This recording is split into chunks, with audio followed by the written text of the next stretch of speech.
Bueno, ese es el primer gran tema de la noche de hoy. Para eso tenemos a tres invitados. Vamos a comenzar. Tenemos aquí con nosotros en el estudio en la noche de hoy a Tim Paget, es editor para las Américas de WLRN, de NPR. Sí. Además de eso, ex corresponsal de Time para América Latina. ¿Qué tal? Bienvenido, Tim. Muy bien, gracias. También le damos las buenas noches desde Brasil. Está con nosotros el periodista José Alberto Gutiérrez Pérez. Muchísimas gracias por acompañarnos. Un gusto saludarlo, Félix. Igualmente. Y don Antonio Morales Blumenkron, desde México, periodista de Radio La Raza. Te saluda Félix Guillermo. Antonio, un placer tenerte con nosotros en el programa y comienzo contigo. Félix, buenas noches. A ver, dime, adelante. ¿Cómo te va? Hacía tiempo que no conversábamos. Cuéntame tu lectura, tu primera visión de todo este tema, este escándalo. Fíjate, Félix, que te oigo muy lejos. Dile que me den ganancia, por favor. Sí, ¿me escuchas ahora un poquito mejor, Antonio?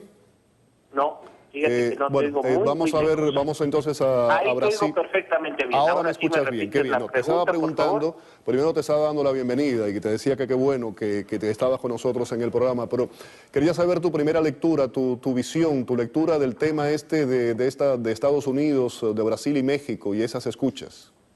Bueno, fíjate que realmente pues no es una sorpresa porque ya sabíamos que tarde o temprano el señor Edward Snowden, que qué trabajo me da pronunciar Snowden, pues y sí, de veras, es que es un nombre impronunciable desde el principio, pero sí ha dado a la luz pública que los Estados Unidos, por medio de la CIA, estaban investigando al gobierno de Brasil y a Enrique Peña Nieto como candidato al poder.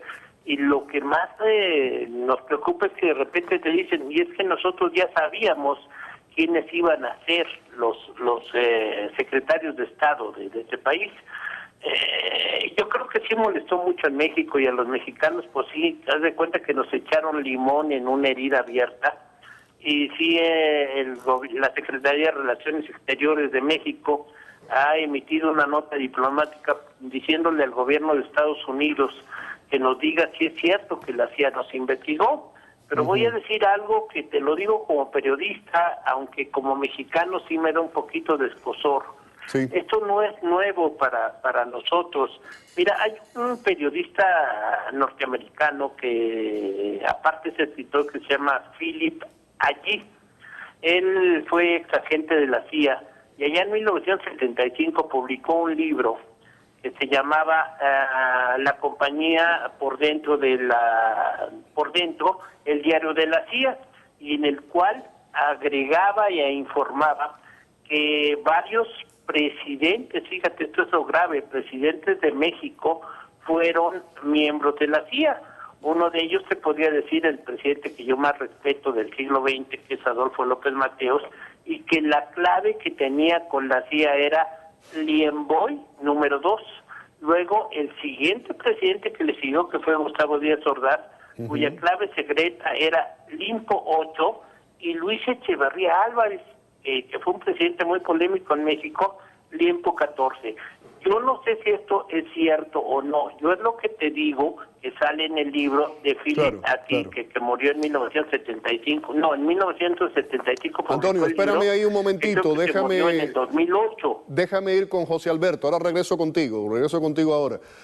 José Alberto, está en Sao Paulo, Brasil. También la primera lectura, la reacción que han dado en Brasil a esa información. La primera reacción es realmente de sorpresa. Ya sabíamos por las declaraciones, por las revelaciones de Snowden de inicios de julio, de que los ciudadanos brasileños habían sido espiados por la Agencia Nacional de Seguridad de los Estados Unidos. Lo que no sabíamos era hasta qué niveles se llegó este espionaje. Sí, el tema de la presidenta, mucho más grave. Exactamente, se llega a presidencia y a otras autoridades, a asesores muy cercanos a ella. La presidenta Rousseff no se anda con medias palabras, es una mujer bastante directa. Al día siguiente ya había exigido que el embajador Thomas Shannon, el embajador estadounidense, se presentase y explicase esto. Ha exigido respuesta escrita hasta el final de la semana y amenaza con no ir a la cumbre que tiene marcada con Obama para finales de este mes, donde ha sido invitada a la Casa Blanca, la única visita oficial, la única invitación oficial de un presidente que hará a Obama este año. Amenaza con no ir va a la ONU, a la cumbre, a la Asamblea General de la ONU el día 24 y promete hablar de este tema de espionaje, a levantar este tema de forma global, este tema de la vigilancia y la privacidad de los ciudadanos, hasta qué punto tienen que ser respetadas. Claro, voy ahora aquí al estudio, voy ahora con Tim Padgett. Tim, la respuesta de Washington. Washington no ha desmentido que sea cierto. Pero lo que pasa es que eso complica mucho ese nuevo esfuerzo por parte de los Estados Unidos de mejorar relaciones con Latinoamérica. Antes fue mucho más fácil explicar a Latinoamérica y a Brasil por qué los Estados Unidos estaban haciendo vigilancia de comunicaciones generales, digamos, en Brasil y en México. En México porque hay tantos carteles de drogas, por ejemplo. En Brasil porque hay preocupaciones sobre terroristas entrando, etc. Es mucho más complicado explicar por qué los Estados Unidos estaban vigilando las comunicaciones presidenciales de esos países. Y es un asunto muy sensible.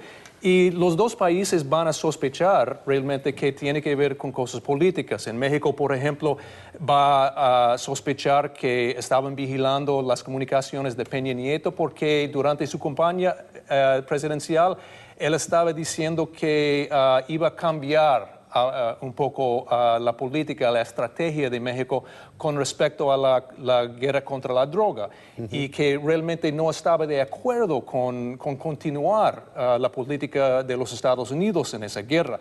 En Brasil van a interpretar esta cosa como retaliación para el hecho de que Brasil no sigue y no está de acuerdo muchas veces con la política extranjera de los Estados Unidos. Ahora, ¿cómo queda Snowden en todo esto? Y digo, lo pregunto por lo siguiente. Mucha gente considera que Snowden es un traidor.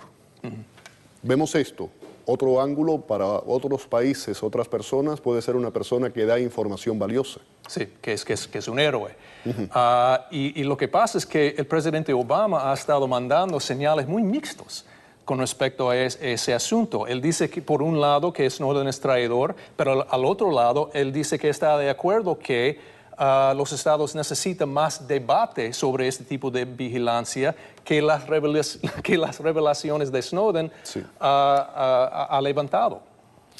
Antonio, regreso contigo a México. Estaba acá Tim dándonos su versión, su punto de vista de por qué en el caso de Peña Nieto, que podía tener una política distinta hacia el narcotráfico. ¿Por qué crees que Peña Nieto es el que estaba ahí en la mirilla, en el objetivo? Mira, lo que pasa es que nada más quiero hacer una aclaración. Lo que decía mi colega Snowden, que lo conocí en 96 aquí en México, porque aquí andaba él, me tomé un café con él alguna vez. Pero es de Snowden probablemente para un gran porcentaje de los Estados Unidos sea un traidor, pero yo creo que del otro lado, si nos ponemos del otro lado, pues no, a nosotros no nos traicionó, no, sino nos informó. Y en relación a la investigación que le hicieron a Peña Nieto, mira, en el sexenio pasado en el que fungió Calderón como presidente del Partido Acción Nacional, realmente llevó una guerra contra el narco, pero una guerra fallida, una guerra que fue bala contra bala y soldado contra narco, y esas nunca las vas a ganar. Los narcos hacen una guerra que se llama guerra de guerrillas, y a las guerrillas nunca les vas a ganar. Entonces, actualmente el presidente Peña Nieto ha cambiado eso, ya no nos enfrentamos, y digo ya no porque soy mexicano, ya no nos enfrentamos a los narcos. Creo que estamos utilizando algo que se llama inteligencia. Al narco se le combate con inteligencia, no con balas. Y yo creo que cuando nos dices, no, güey, que lo que investigaron a Peña Nieto, yo creo que fue por el temor que íbamos a hacer los mexicanos contra el narco. Pero yo creo que, te lo digo como periodista y te lo digo como periodista, así me quedo, creo que lo estamos haciendo bastante bien los mexicanos. Yo creo que Peña Nieto sí está llevando a cabo una lectura correcta de cómo combatir a estas personas. Y sí nos sentimos indignados los mexicanos porque de repente nos damos cuenta pues que nadie tiene privacidad, así lo digo. Si no tiene privacidad Enrique Peña Nieto, imagínate yo o Juan Pérez de mi país, y así te lo digo, Félix. Vamos ahora, José Alberto, hablábamos del tema de México, vamos ahora a Brasil nuevamente. Mucha gente hubiera especulado, hubiese pensado, bueno, hubiera sido mucho más lógico el tratar de espiar, vamos a ponerlo de esa forma, a los países del ALBA. ¿A quiénes? A Nicaragua, a Venezuela, a Bolivia, a Ecuador. El tema de Brasil, ¿por qué? Es un país importante económicamente y también posiblemente en el tema de defensa. Exactamente, como decía Tim anteriormente, este espionaje arañará mucho la relación de confianza entre Brasil y los Estados Unidos, porque además de revelar el espionaje, revela uno de los documentos que Brasil está en una lista clasificada como amigo o enemigo o problema. En esta lista han incluido a Brasil, a México, países como Yemen, Sudán, Egipto, India. Entonces ha colocado a supuestos amigos, supuestos socios hasta ahora en una lista de posibles problemas en el futuro o hasta de enemigos. Esta clasificación ha sido bastante preocupante. Y lo que la teoría principal, respondiendo a tu pregunta, Félix, es que el espionaje tenga más motivos económicos. Brasil, con el crecimiento que ha tenido en los últimos años, se configura como una potencia regional económica, una potencia mundial, y esto preocupa a los Estados Unidos. Estados Unidos trata de ver de llevar ventaja en negociaciones brasileñas con petróleo, licitaciones de explotación de petróleo, compras grandes de aviones militares, por ejemplo, que están en la mesa de negociación. Como dicen algunos especialistas acá, da ventaja tú sentarte sabiendo lo que ya piensa el otro. Es como ir a la mesa de póker conociendo las cartas que el otro va a poner. Quería terminar ahora con Tim. Sé que te sonreíste cuando estabas escuchando lo que decía ahora José Alberto de países amigos, poco amigos, enemigos, esa clasificación. José Alberto tiene razón en el sentido de que los Estados Unidos ha sido una paradoja siempre con los Estados Unidos con respecto a Latinoamérica. Por un lado, los Estados Unidos siempre ha tratado a Latinoamérica con indiferencia. Totalmente. Pero al otro lado... Todas las administraciones han hecho lo mismo. Al otro lado, siempre ha ejercido mucha influencia sobre Latinoamérica. Eso está terminando. Y a pesar de la indiferencia que Washington tiene para Latinoamérica, su pérdida de control sobre Latinoamérica es una preocupación muy grande en Washington. Y por eso realmente no me sorprende tanto que estamos averiguando que quizás los Estados Unidos estaban vigilando más las comunicaciones de presidentes como una manera de compensar para esa pérdida de influencia en el hemisferio. Tim, te agradezco mucho que hayas estado aquí en el programa. Esto, por supuesto, que le vamos a seguir dando seguimiento aquí en el programa, en programas sucesivos. Don Antonio, un placer escucharlo en la distancia. Un abrazo, como siempre. Muchas gracias, muy amable. Y también a José Alberto Gutiérrez Pérez, que nos acompañaba desde Brasil. Vamos a la pausa. Al regreso vamos a ir a Venezuela. Nicolás Maduro no solo parece estar decidido a hacer desaparecer la escasa prensa libre que existe en ese país, en Venezuela, sino que ahora ha anunciado una ofensiva en Twitter en varios idiomas para combatir el sabotaje de una presunta oligarquía informativa. Más adelante, en momentos en que el gobierno de Estados Unidos demora la decisión de atacar Siria, hace una prueba de un nuevo misil junto a Israel que despierta alarmas en el Medio Oriente. Los dejo ahora con un informe sobre la proeza de la nadadora Dayana Nayad, que a sus 64 años ha inspirado al mundo a realizar finalmente su sueño de nadar de Cuba a Cayo Hueso. La nadadora estadounidense de larga distancia, Dayana Nayad, de 64 años, ha batido el récord que llevaba persiguiendo desde hace 35 años, al convertirse en la primera persona en atravesar a nado la distancia entre Cuba y la Florida sin protección contra tiburones, traje de neopreno ni patas de rana. Nayad, que empezó la travesía el pasado sábado en La Habana y que ha ido acompañada en todo momento de un equipo de apoyo entre buzos, médicos, marineros y asistentes, cubrió los 166 kilómetros en poco más de 52 horas.